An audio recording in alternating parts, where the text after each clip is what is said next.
You have been provided with yeast extract peptone agar and coliform chromogenic agar for the plating out of your river water samples.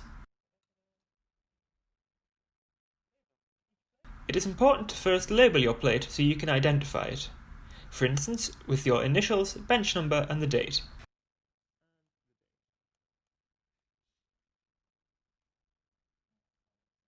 You should also label your plate so you can easily tell what is growing on it.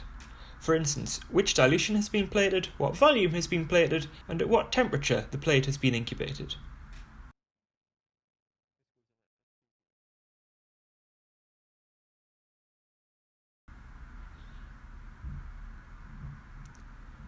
You will first, using aseptic technique, plate 100 microliters of the undiluted river water onto a yeast extract peptone agar plate with a P200 pipette.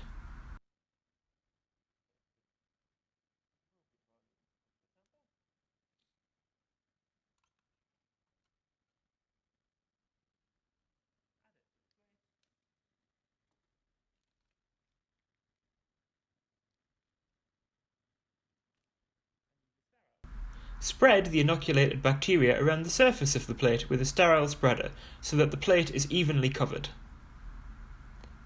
Be careful to keep the plate covered as much as possible. Repeat this procedure until you have inoculated each dilution onto 2 yeast extract peptone agar plates each. Next, you will inoculate 250 microliters of the undiluted river water onto a CCA plate using the same procedure. Remember, CCA contains tergital-7 to inhibit non-coliform bacteria, salmon gal, which is cleaved by all coliform bacteria to produce a pink colour, and X-glucuronicide, which is cleaved only by E. coli to produce a blue colour. Once you have inoculated all of your plates and they are dry, close the lids and invert them. The CCA plate and half of the yeast extract plates will be incubated overnight at 37 degrees, and the other half of the yeast extract plates will be incubated for 1 week at 22 degrees. Try to think about which bacteria might grow at these 2 different temperatures.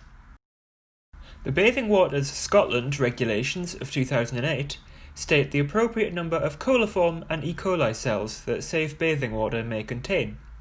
In Scotland, all drinking water must be free of both coliforms and E. coli.